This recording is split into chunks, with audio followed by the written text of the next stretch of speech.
Marilyn Fraley's heart stopped the second his hand gripped her waist.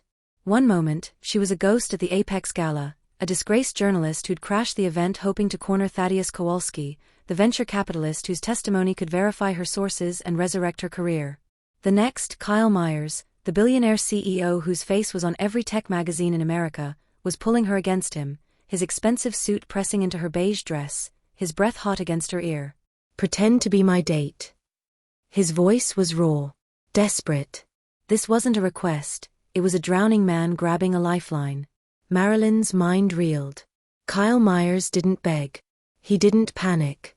But his grip on her waist was trembling, his dark eyes wild with something that looked like fear. "What?" she whispered. "Please." The word cracked. "Just play along. I'll explain." He didn't finish.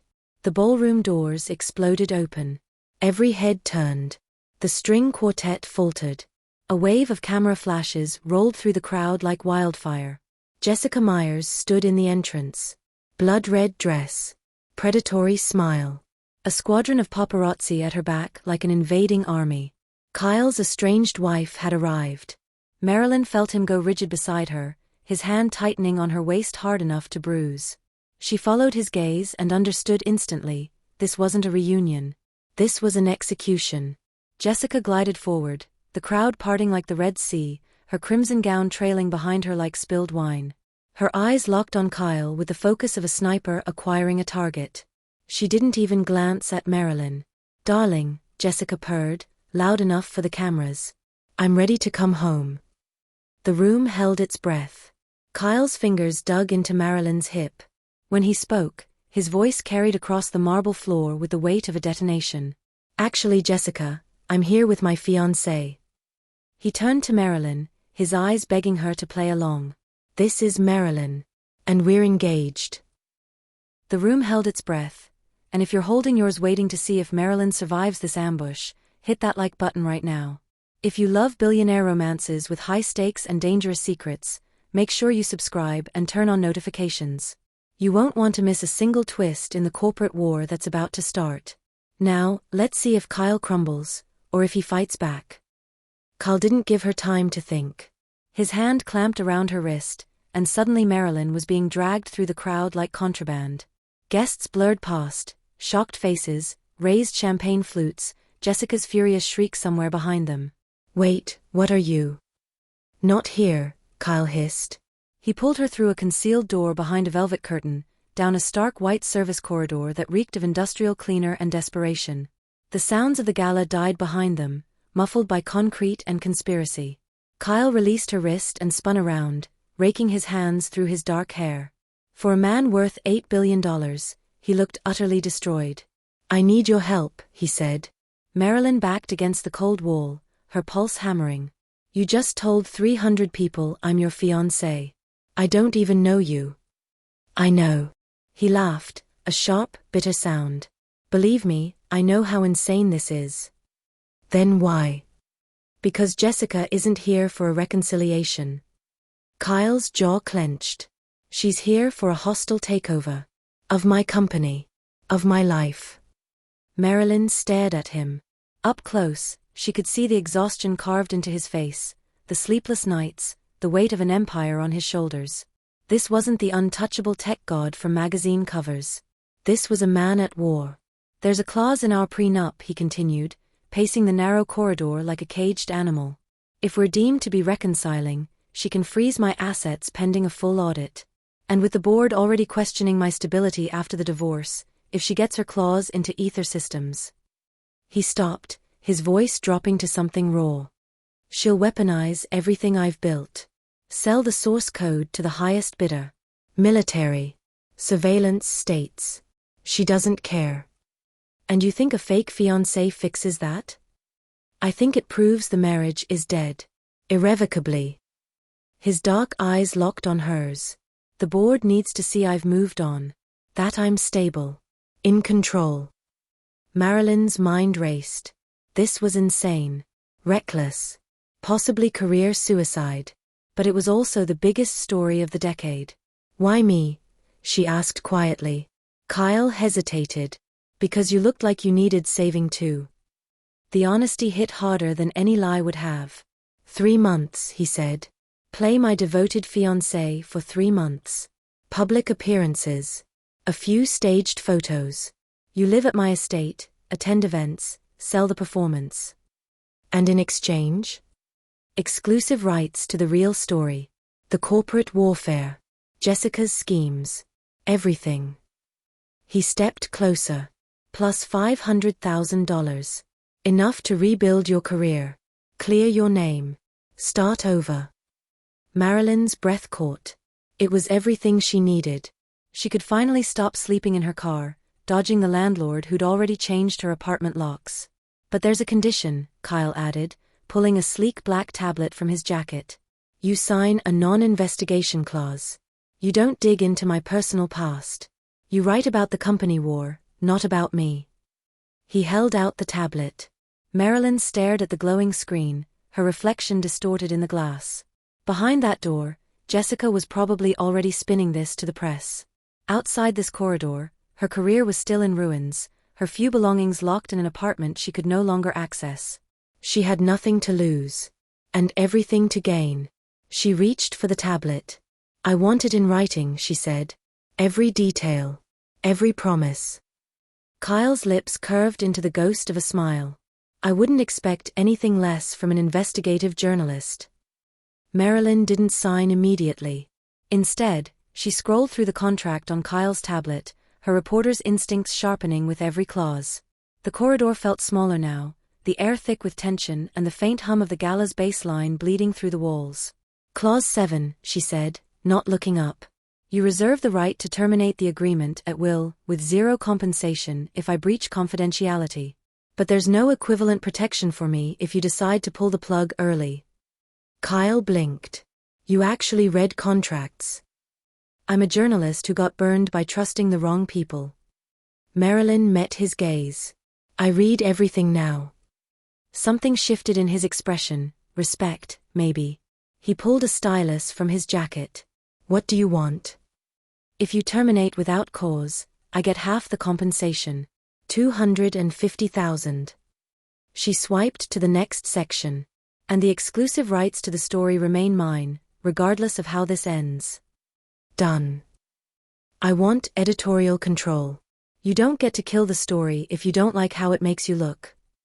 Kyle's jaw tightened. As long as it's factual. Always. Marilyn's finger hovered over Clause 12. And this non-investigation clause, it only applies to your personal history before the marriage to Jessica. Anything that happens during our arrangement is fair game. Marilyn. I'm not signing away my ability to report the truth, Kyle. If Jessica does something criminal, if the board plays dirty, if you do something that crosses a line, I write it. Her blue eyes were steel. That's non-negotiable. For a long moment, he just stared at her.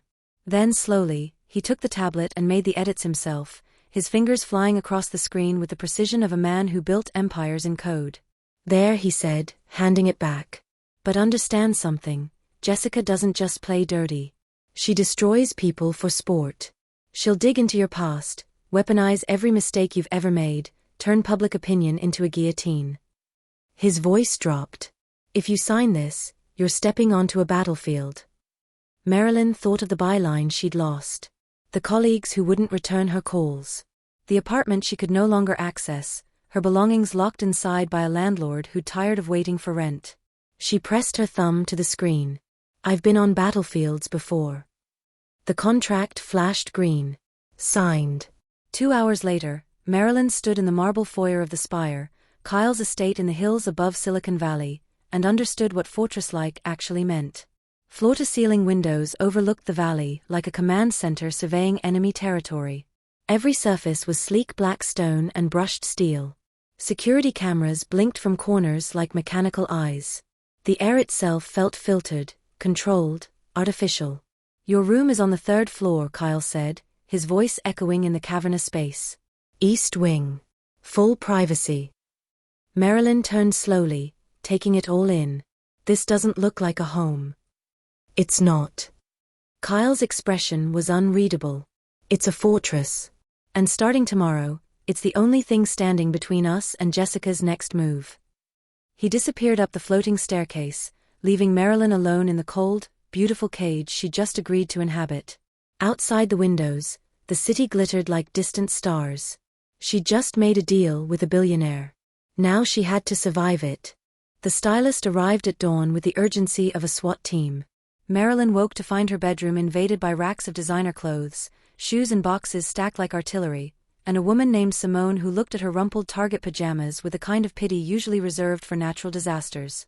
"We have 4 days," Simone announced, circling Marilyn like a predator assessing prey. 4 days to turn you into someone the tech world will believe belongs on Kyle Meyers' arm. "I'm a journalist, not a doll. You're a brand now, darling. And right now, your brand says, clearance rack. We're going luxury minimalist. Think Scandinavian CEO meets war correspondent chic." Marilyn wanted to argue. But when she caught her reflection in the floor-length mirror, dark circles, chapped lips, a dress she'd owned since college, she realized Simone had a point. By day 3, she didn't recognize herself. Gone were the thrift store blazers and scuffed flats. In their place, tailored silk blouses, Italian leather boots, a cashmere coat that cost more than her last 3 months of rent. Simone had cut her hair into a sharp, confident bob that framed her face like a weapon. "Better," Kyle said when she descended the stairs that morning. His eyes lingered a moment too long. "You look like someone who could negotiate with venture capitalists." "I look expensive." "You look like you belong." The brunch was an ambush disguised as breakfast. Ilara Vance, Kyle's PR manager, waited at a sun-drenched table on the Spire's terrace, her expression carved from ice and skepticism. She was 40, sharp as broken glass, and clearly did not believe in fairy tale engagements. "So," Ilara said, not bothering with pleasantries, "how exactly did you two meet?" Marilyn sipped her mimosa, buying time. "They'd rehearsed this. A mutual friends event. We connected over our shared hatred of small talk." "Charming." Ilara's smile was thin, professional, calculating. "And when did this friendship become an engagement?" 3 weeks ago. Private. Intimate. We wanted to keep it quiet. Until last night's spectacle at the Apex Gala." Ilara leaned forward, her eyes cold. "Jessica is already calling it a desperate publicity stunt. TMZ has a source claiming you're a paid actress. The board is demanding answers." She slid her phone across the table. "So convince me you can handle what's coming." Marilyn looked at the screen. A paparazzi photo from last night, Kyle's hand on her waist, his mouth at her ear, the desperation visible even through the camera's lens. The headline, "Meyers' Mystery Fiancée, Love or Corporate Chess." She met Ilara's gaze without flinching. "Jessica wants people to think I'm fake because it undermines Kyle's credibility. It makes him look unstable, desperate, manipulable." Marilyn's voice was steady, journalistic. "But here's what I'll tell the press. I'm a private person who fell for a man, not a brand. I don't need to prove my love to strangers. And anyone who thinks a woman like me couldn't capture Kyle's attention is underestimating both of us." Silence. Then Ilara smiled, small, tight, professionally impressed but emotionally distant. "You have good instincts," she said carefully. "Now let's talk about your social media presence. Or rather, your complete lack of one." Kyle, watching from the doorway, felt something shift in his chest. This might actually work. But neither he nor Marilyn noticed the way Ilara's fingers moved beneath the table, typing a quick message on her second phone, the one Kyle didn't know about. The package arrived on a Tuesday, wrapped in cream silk and malice. Marilyn found it on the foyer's marble table, a white orchid in an elegant ceramic pot, accompanied by a handwritten note on expensive cardstock. The handwriting was feminine, precise, poisonous. "To new beginnings. May your love bloom beautifully. Jessica." "Don't touch that," Marilyn said sharply as Kyle reached for the orchid. He paused, hand hovering. "It's a plant. It's a message from your ex-wife who's trying to destroy you." Marilyn circled the arrangement like it might detonate. "Jessica doesn't do peace offerings. She does psychological warfare." Kyle's jaw tightened. "You think she'd actually?" "I think she's smarter than sending anthrax, but arrogant enough to gloat." Marilyn pulled out her phone, switching on the flashlight. She crouched beside the pot, examining the ceramic base, the soil, the delicate white petals. Nothing. She sat back on her heels, frustrated. Maybe she was being paranoid. Maybe Jessica really was just... Wait. Marilyn's eyes locked on the decorative card holder, a tiny brass clip shaped like a hummingbird, its beak pointed directly at the living room. Too ornate. Too deliberate. She pulled a tissue from her pocket and carefully removed the clip. Turned it over. A pinhole lens stared back at her. Son of a bitch, Kyle breathed. Marilyn's hands were steady as she wrapped the bug in the tissue. Bathroom. Now. Running water. They stood in Kyle's and soot, the shower blasting white noise, the surveillance device sitting on the marble counter like evidence at a crime scene. How did you know? Kyle asked quietly. I've had sources try to record me.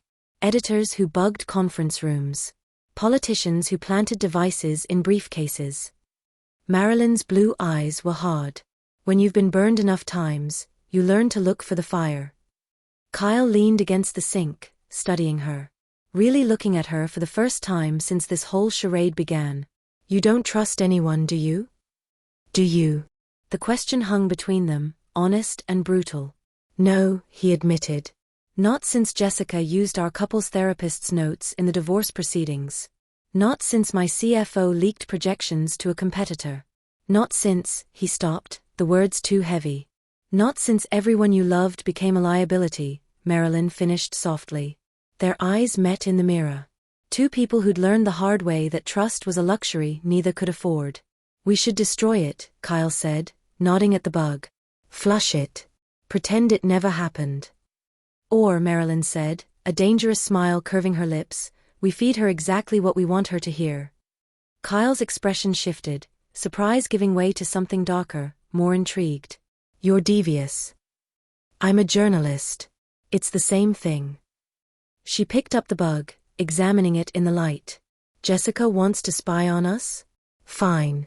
Let's give her a show she'll never forget. For the first time since the gala, Kyle laughed, a real one, rough and genuine.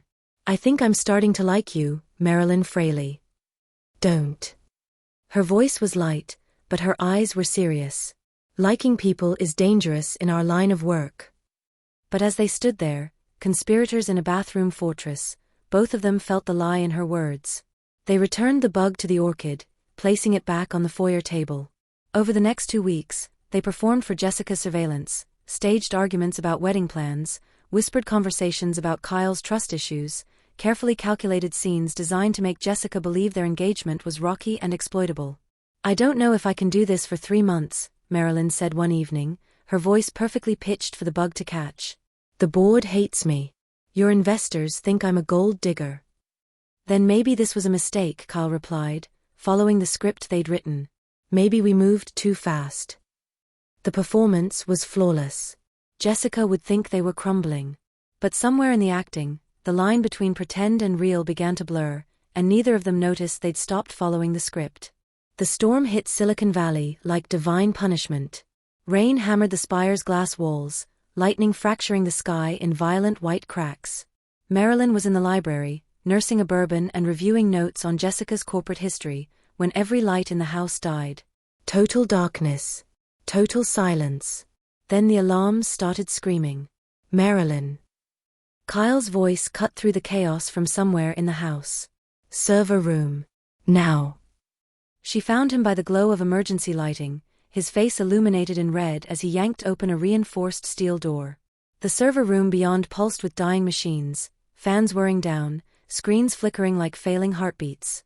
The security system just crashed, Kyle said, his fingers already flying across a backup terminal. Every door. Every camera. Every firewall protecting Ether's proprietary code. The storm. The timing's too perfect. His jaw clenched. Someone's hacking us. Right now. Lightning struck close enough to rattle the walls. The backup generator groaned, struggling against the onslaught. What do you need? Marilyn asked. Manual reboot. I have to physically reset each server before the failsafe locks us out permanently.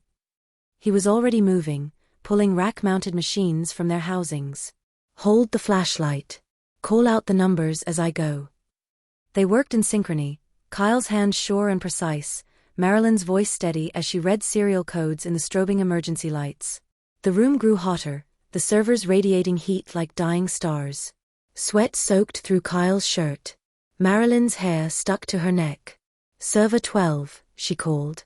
Kyle reached high, his shoulder brushing hers in the cramped space between machines. Close. Too close. Got it. Another lightning strike. The generator stuttered.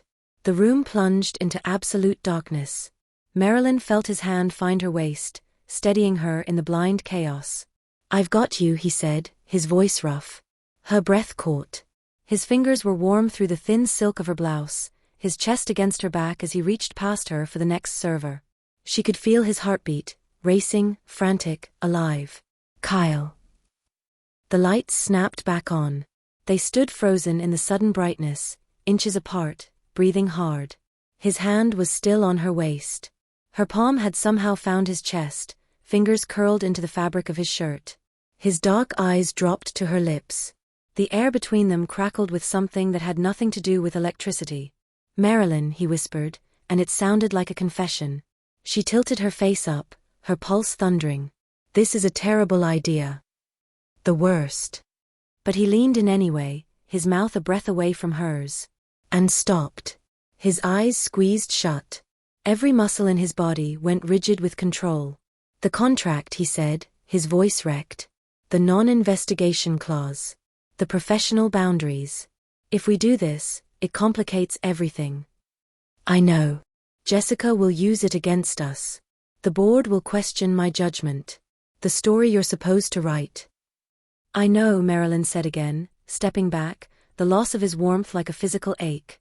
Kyle's hand fell away from her waist. He turned back to the servers, his shoulders tight with restraint. We should finish the reboot, he said. Yeah. But neither of them moved for a long moment, standing in the humming server room, the storm raging outside, both acutely aware of the line they'd almost crossed. And how badly they both wanted to. The Fairmont ballroom glittered with old money and new cruelty.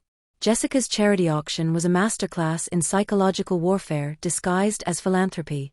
Every guest was a potential weapon, every conversation mined with traps. And at the center of it all, draped in emerald silk and a smile sharp enough to draw blood, was Jessica Meyers herself. Darling, she called across the room, arms outstretched like they were old friends. You came. Kyle's hand tightened on Marilyn's. Smile, he murmured. She wants us rattled. They crossed the ballroom, every eye tracking their movement. Jessica kissed the air beside Marilyn's cheeks, her perfume expensive and suffocating. You look lovely, Jessica purred, her eyes raking over Marilyn's navy dress with surgical precision. Kyle always did have eclectic taste. And you always had a flair for the theatrical, Marilyn replied smoothly. This event must have taken months to plan. Oh, I'm very good at playing the long game. Jessica's smile widened. Unlike some people who make impulsive decisions at galas.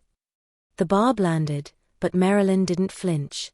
The auction began, a parade of overpriced art and manufactured generosity. Kyle and Jessica engaged in a silent bidding war over a Basquiat, driving the price to obscene heights. When Kyle finally won, Jessica stood and applauded, her expression triumphant rather than defeated.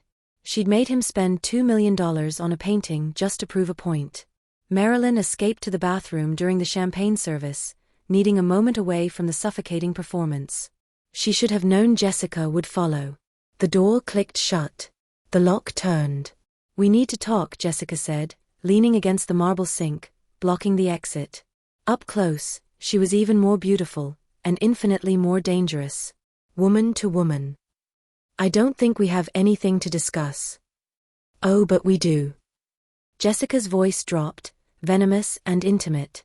See, I know exactly who you are, Marilyn Fraley. The disgraced reporter who fabricated sources for a Pulitzer-bait story. Who got blacklisted. Who's been scraping by, locked out of her own apartment, sleeping in her car. Marilyn's blood went cold. Jessica had been digging. Deep. Kyle thinks he's using you, Jessica continued, examining her manicure. But sweetheart, you're the one being used. And when this little charade falls apart, and it will, I will personally ensure you never work in journalism again. Not blogs. Not podcasts. Not even community newsletters. She looked up, her eyes like green ice. I will erase you. The threat hung in the perfumed air.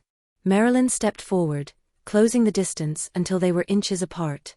You're right, she said quietly. I was disgraced. I lost everything. Which means I have absolutely nothing left to lose. Her voice was steel. But Kyle? He's building something that actually matters. Technology that could change the world.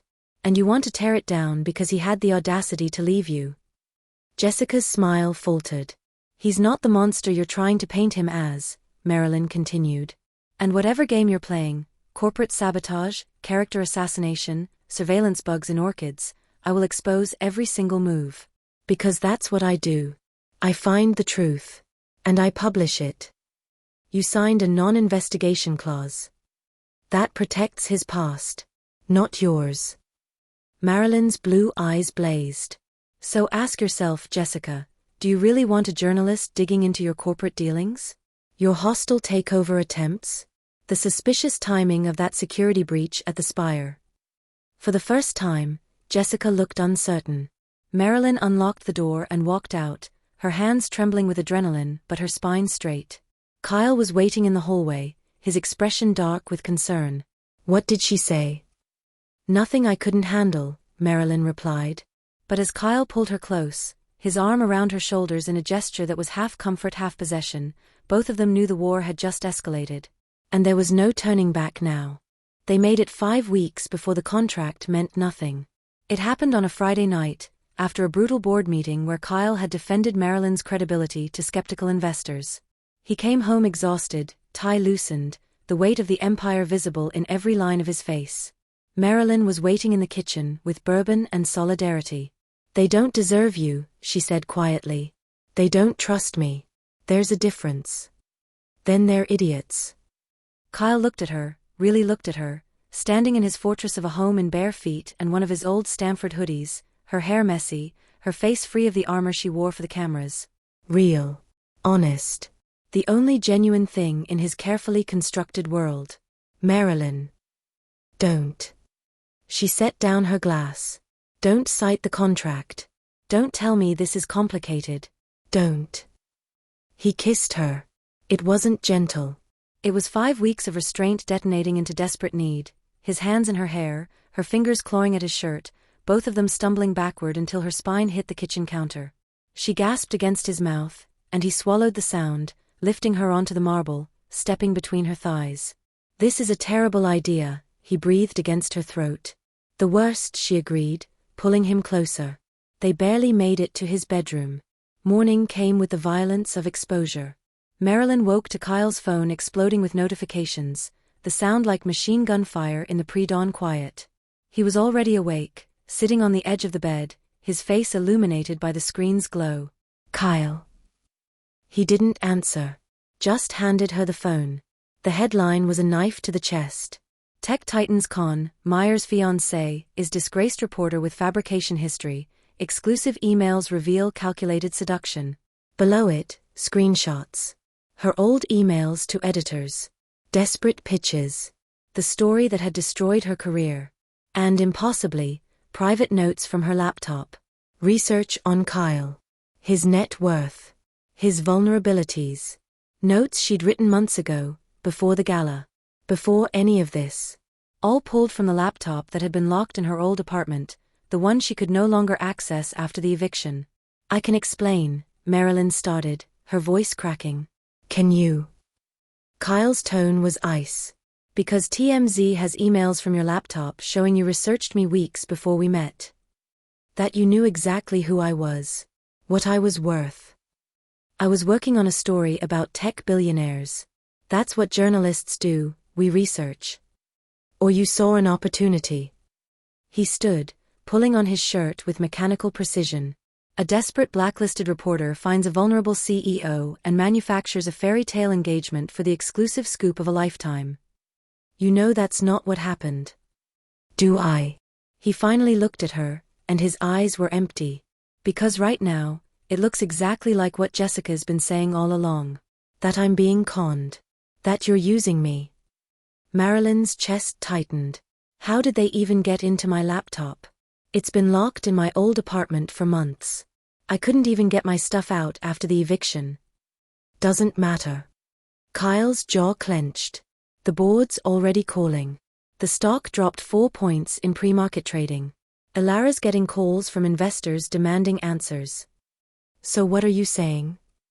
The silence was devastating. I'm saying this was a mistake, Kyle said finally. All of it. The contract. The charade. Last night.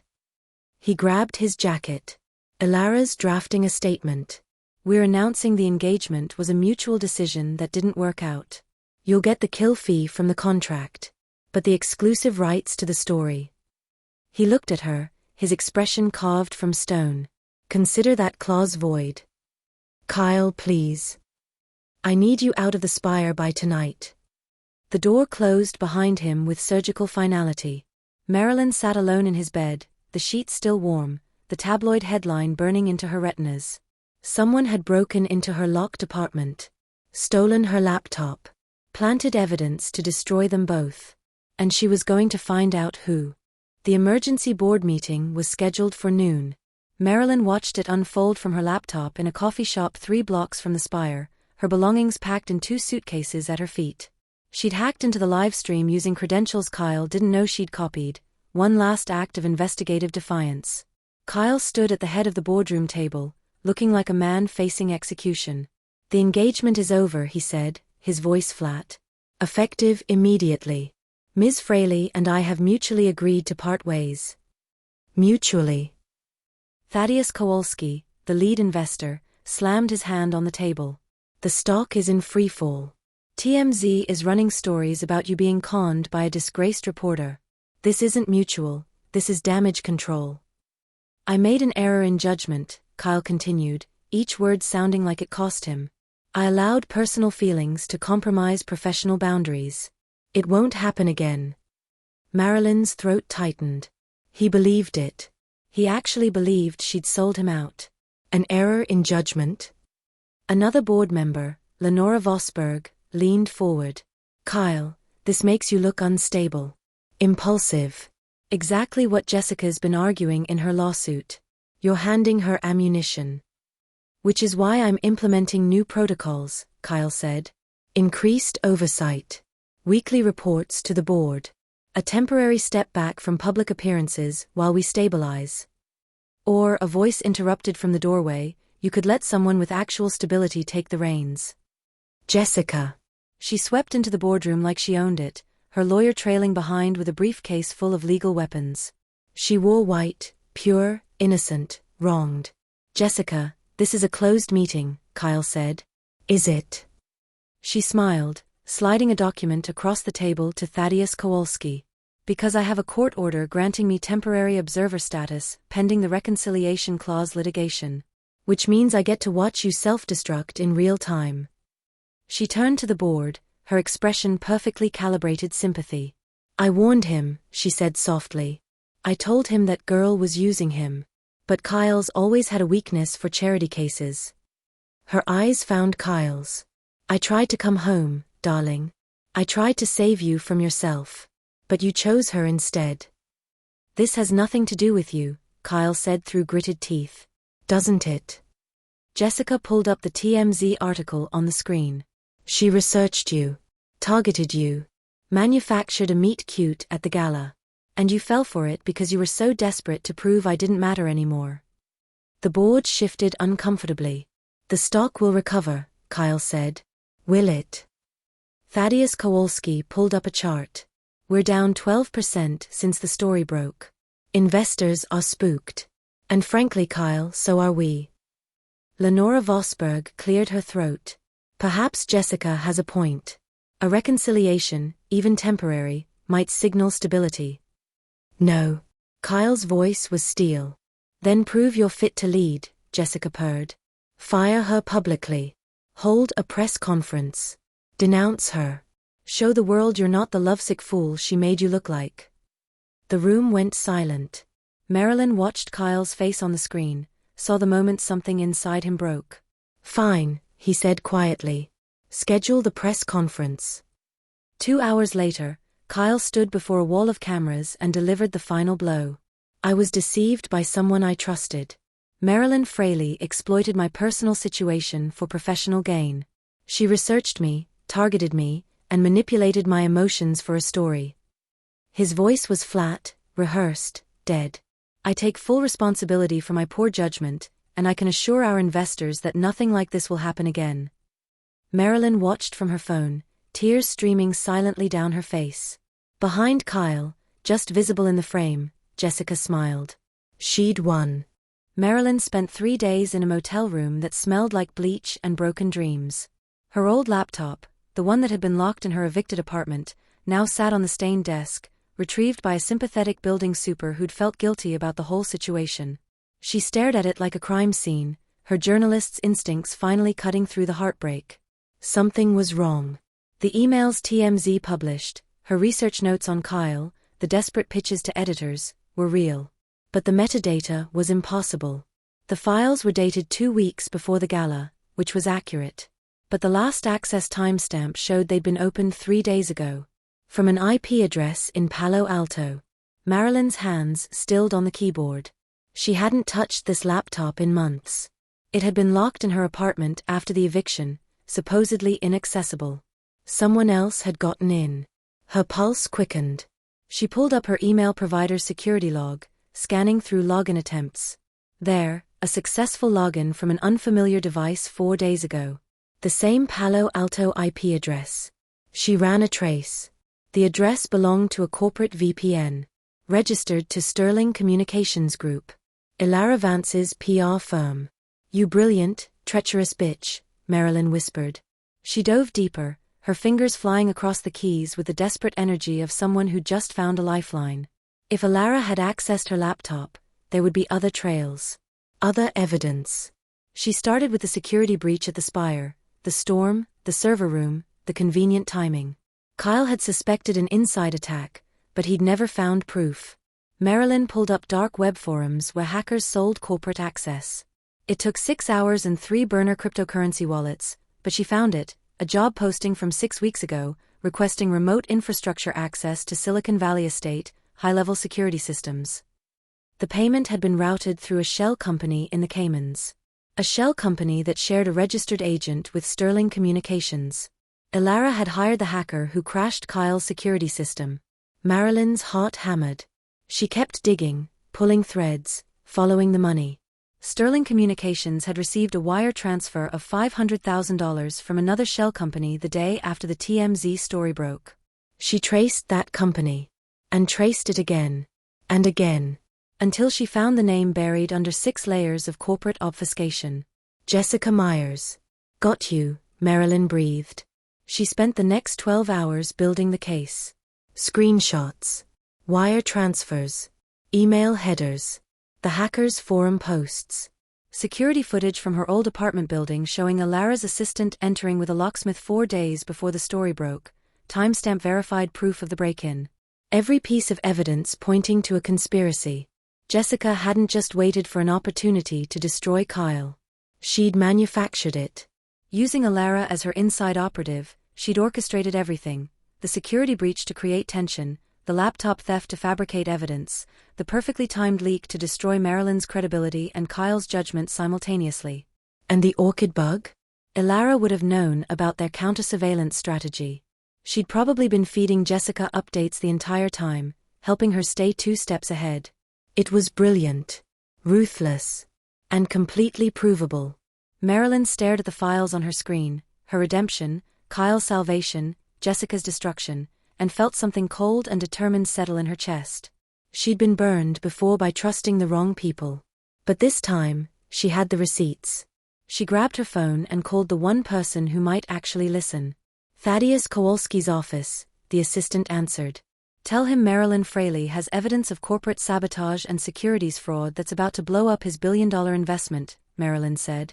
"And tell him he has exactly 1 hour to meet me before I take it to the SEC instead." The merger signing was Silicon Valley theater at its finest. Jessica stood at the head of the Ether Systems boardroom, flanked by lawyers and Victory, ready to sign the papers that would give her controlling interest in Kyle's company. The board sat in resigned silence. Kyle looked like a man watching his life's work being dismantled piece by piece. The doors burst open. Marilyn strode in, Thaddeus Kowalski at her side, a flash drive clutched in her hand like a grenade. "This meeting is over," Thaddeus announced. Jessica's smile didn't falter. "Marilyn. How desperate." "Security." "Touch her and I'll have you arrested for corporate espionage," Thaddeus said flatly. He looked at Kyle. "You need to see this. Now." Marilyn plugged the drive into the presentation system. The screen lit up with evidence: wire transfers, email headers, security footage of Alara's assistant breaking into her apartment, the hackers' forum posts, the shell company trail leading directly back to Jessica. "You didn't just attack Kyle," Marilyn said, her voice steady and cold. "You orchestrated a conspiracy to defraud this board, manipulate stock prices, and commit corporate sabotage. The security breach, the laptop theft, the TMZ leak. All of it, Jessica's operation, executed by Alara Vance." Alara went white. "That's insane." "Is it?" Marilyn pulled up the wire transfer. Because Sterling Communications received $500,000 from Jessica's shell company the day after the story broke.